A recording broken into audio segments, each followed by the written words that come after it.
for the last 40 years. And today I have my special guest. She is the author of the book Affirming and Focusing on Living a Better Life. No other than Miss Kerie Logan. Thank you, Daniel. Welcome to Book 101, Miss Kerie. And can you please introduce more about yourself? Well, I am a clinical certified hypnotherapist. I've been doing that for over 20 years. I'm also an NLP practitioner and a human consciousness guide and an empowerment strategist. I have a podcast. I'm an author, as you can see, and I really focus on helping people, yes, live a better life and get unstuck. Indeed, Miss Kerie Logan. Thank you so much for sharing your knowledge to the world.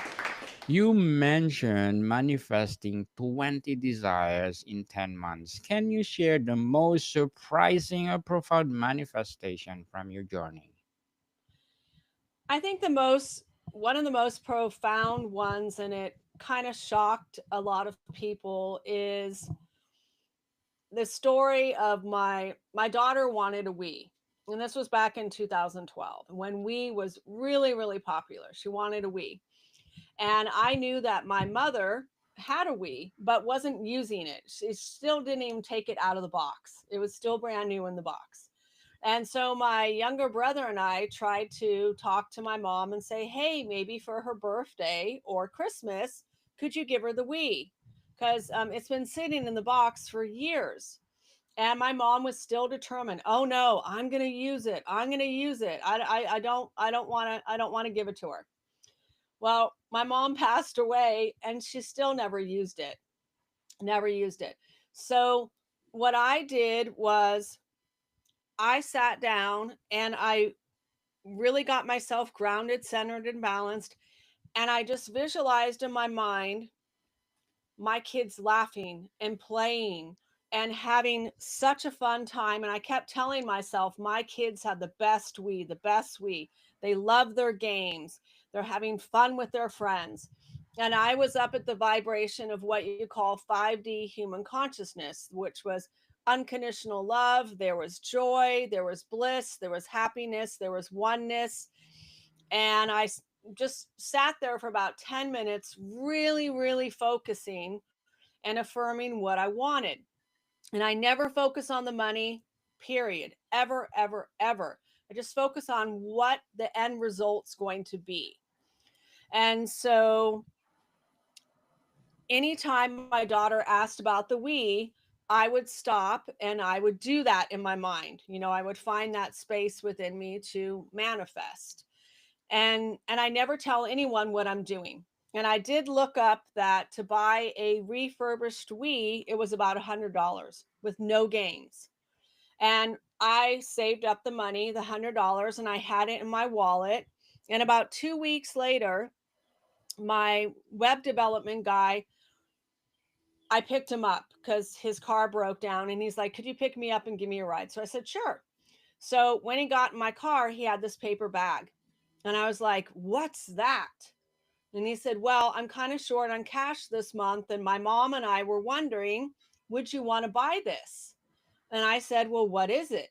And he said, it's a we. And I was like, really? Okay. And he said, now I have an external hard drive, and on there, I've loaded 30 games on there for you. And I want to know if you'd like to buy this for $60. And his name was the same as yours. His name was Daniel. And I looked at Daniel and I said, Daniel, I can't buy this for $60. I was planning to buy a Wii for $100, and you're giving me 30 free games. So I have $100 in my wallet. Would you be willing to take my $100? And he said, of course. And he was overjoyed. And I really believe that when we do the right thing, we always get blessings back from the universe. And when I did the math about the games, it was almost close to $3,000 worth of free games. that this guy gave me. And to me that was a huge blessing. And yes, my kids did end up having the best Wii. They played it, everything that I was visualizing they actually experienced, running away from monsters and laughing and playing with their friends and doing karaoke on it. I mean, it was the coolest, this so much fun for them. So it was a really great experience. Yes, indeed, the best. We. How do you define affirming and focusing as a practice, and why is it more effective than positive thinking? Well, one, you're setting an intention. Okay. That's the whole part of what is it? What do you want? And what's interesting about the book is I woke up one day and up above, spirit, whatever you want to call it, said, "You're going to write this book, and here's the table of contents, and sit in front of your computer and start typing." And so I channeled the book.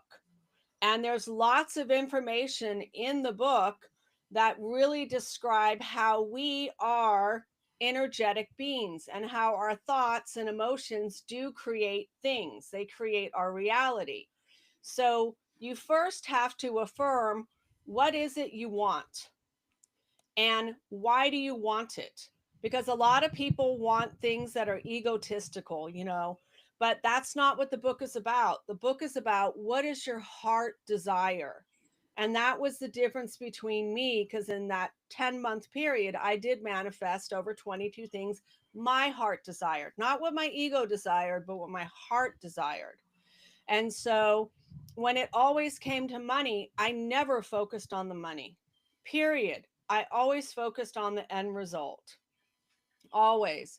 And I broke it. And so think about it this way, our emotions are rocket fuel for the thoughts that we think. Okay. Yes. And so when it came down to affirming and focusing, it was combining those two together. My focus on fueling it with the positive thoughts of what I want to manifest, what do I want to create, filling it with joy, happiness, and oneness, and then really holding that focus and then letting it go. Miss, so let's talk about practical strategies and techniques. What are the three most critical steps readers should take to start applying your methods in their daily lives? Well, one is to really figure out, what do you want to manifest? And I say always start off small. Really start off small. What do you want to manifest, and why do you want to manifest it? And to kind of figure out, and I always tell people it's better to be general sometimes than specific. And I break that down in the book because you're narrowing in your target. So for example, there's an example in there where I needed a new place to live, and I really narrowed down the area, the demographic of where I wanted to live. I narrowed down the type of house I wanted, the type of, the school and everything. And what I did for me was I used moving trucks as a confirmation from the universe that it was coming. Okay. So every time I saw a moving truck, I would stop and think in my mind and say, I love moving, even though I really didn't like moving. Okay. But I focused on staying, I love moving because I'm moving into a house that I'm going to enjoy. And my kids are going to be happy, and we're going to be thriving and really, really productive in life. And my landlord is going to be the most nicest, kindest person in the world. And I didn't have the money. I didn't have the money for the deposit at all. And it's actually in the book, that story, to where, and someone told me, tried to derail me, Daniel, by when I told him what I was doing, he was like, "No, that's impossible. You can't do that." And I said, "No, I'm going to." And literally after that conversation with that guy, maybe a week or two later, I was on vacation with a friend. And at the end of the trip, she said, I saved more than enough money for both of us to enjoy ourselves. and I'm wondering if you could use this. And she literally handed me an envelope of $1,500. And I looked at her and I said, yes, now I can move. Thank you. Thank you. And the part about the landlord, because the last one I had was horrible, and that's why I was in that situation of having to move. The guy dressed up as Santa Claus for my child every year and treated me like family. And so I really put out, and it's more than just positive thoughts. It's like, really, what does my heart desire? Yes, my heart desired a nice, decent, genuine person as a landlord, not a slumlord. And if I would have focused on, oh, I don't want to attract that again, you're still in alignment with that. You need to get yourself in a better place. So it's way different than just positive thinking. It's really looking at it is what's going to bring me happiness and joy instead of something that's superficial or egotistical. So, Miss Carrie, how do you help readers identify and overcome the blocks that prevent them from manifesting their desires? Well, a lot of times it's figuring out where you're stuck and where your mindset is. So, for a good example, there was a woman I just worked with recently that wanted to get pregnant. And for a year and a half, she was doing IVF, hormone treatments and all this other stuff. And I told her, well, you're stuck in the level of 3D human consciousness. You're trying to force this to happen. And you should be really making love if you want to have this child. You should, it should not be a job. It should, you're too stressed out about it. What you need to do is you need to get yourself up into this place where there's harmony and peace and there's unconditional love. So what I had her do was I had her fill her womb with all this nurturing positive energy, and then I had her communicate with the baby and talk to the baby and tell it that, apologize to it, say, I'm sorry. I was going about this the wrong way, and I love you, and I can't wait to be a mom. And you can come in anytime you like. You can come in, this week, next month, next year, whatever you like, you're welcome to come. And then see, this is the most important thing, then see yourself the day that that baby is born, and the love and joy in that, and your husband's face, and the light in your baby's eyes, and how you feel, really feel those emotions. And so I made her a custom recording, and I said, listen to it for 30 days and then stop, completely stop listening, and see what happens.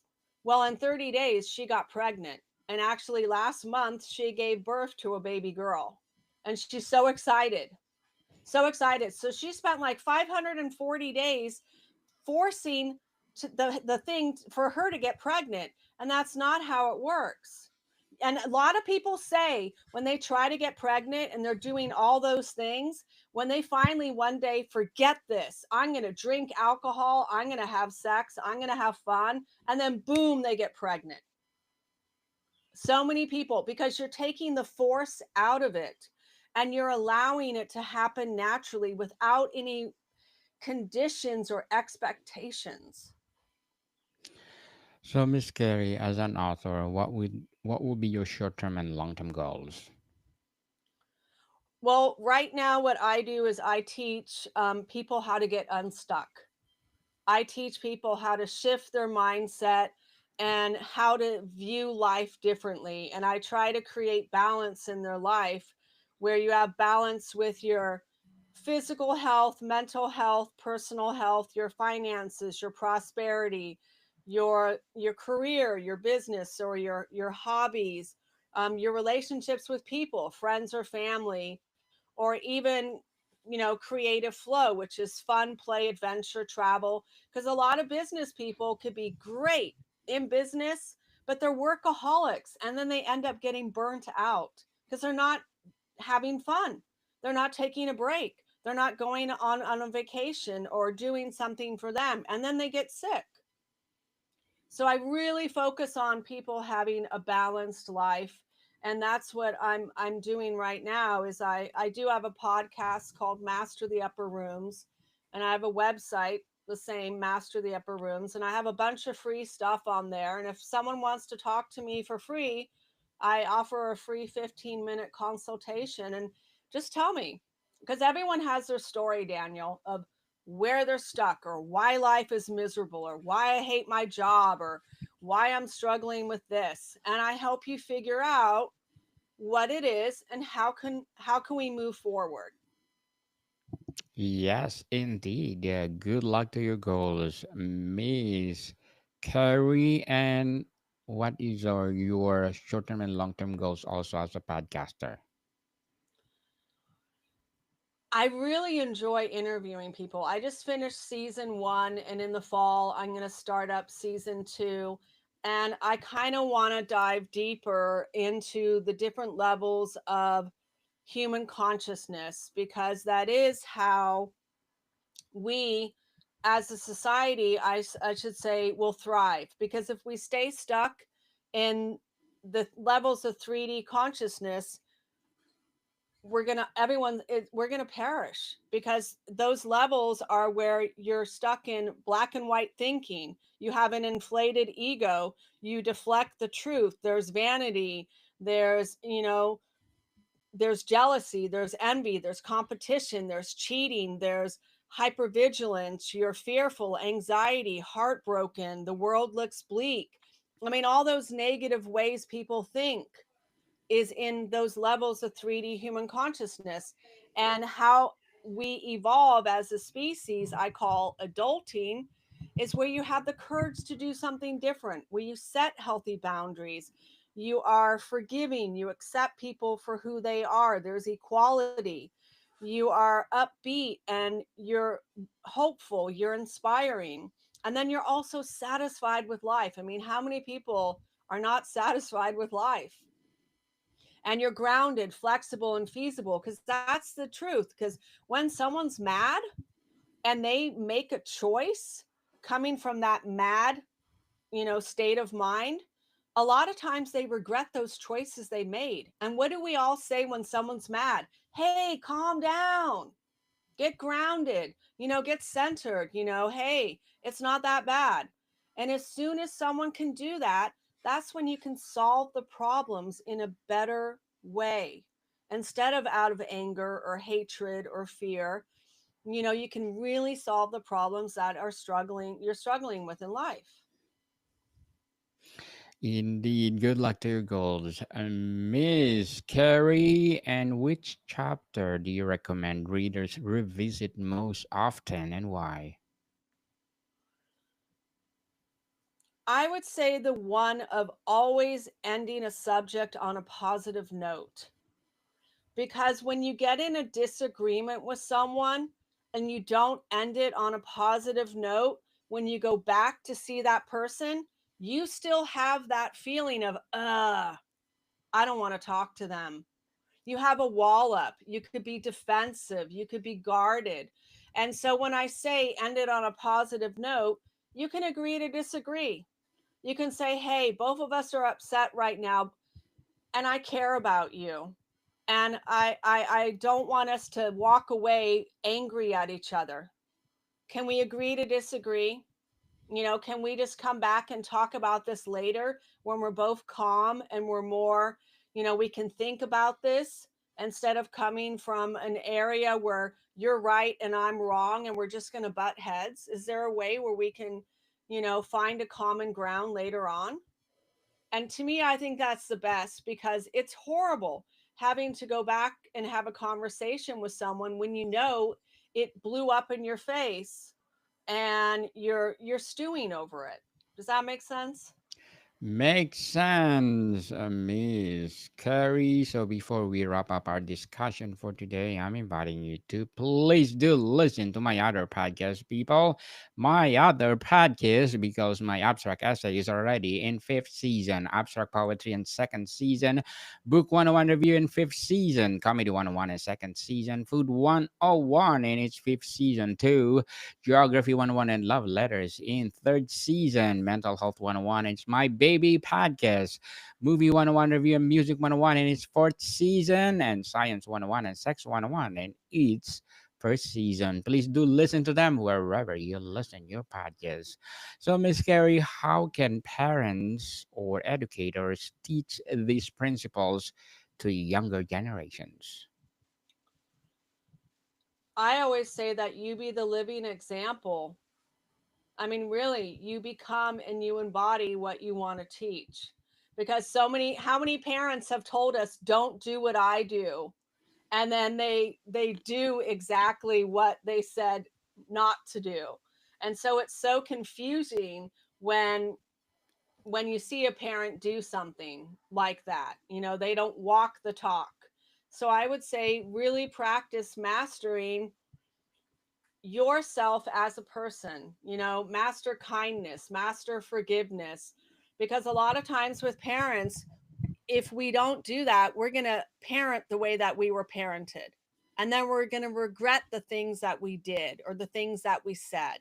And we wound our child unintentionally and unconsciously. Very well said, Miss Carrie, and thank you so much for sharing your knowledge to the world. So, can you please invite our listeners to support your book as well as your podcast itself? Yes, so you can find the book on Amazon. You can also find it on mastertheupperrooms.com. And the podcast is called Master the Upper Rooms of Human Consciousness. So that's where you can find me. And there's lots of free stuff on the website as well. Yes, people, let's support Miss Kerie Logan, because if you support her, more and more and more empowering books like this to come, more and more empowering episodes of the podcast itself. So, Miss Kerie, thank you so much for your time. Thank you so much, Daniel. And you have a fantastic day. More to come, people. See you soon.